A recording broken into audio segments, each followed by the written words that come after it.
Hello mga Maring, ituturo ko kayo sa aming maliit na accommodation dito sa Poland. Yan, 4 kami nandito. Dito ako sa second floor, may third floor and joke. Dito si Madam Lerma, ako sa taas.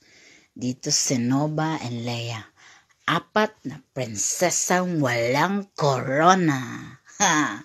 Ito, ilagayan namin ng dapat mga to pero pagkain nilagay namin. Yan, marami kaming hugasan. Tok ako ngayon. Bawal dito kumain kasi meron talagang kitchen na nasa baba.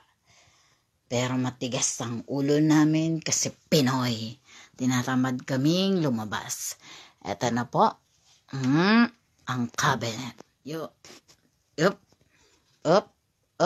Makalat po talaga kasi lumaya sila ngayon.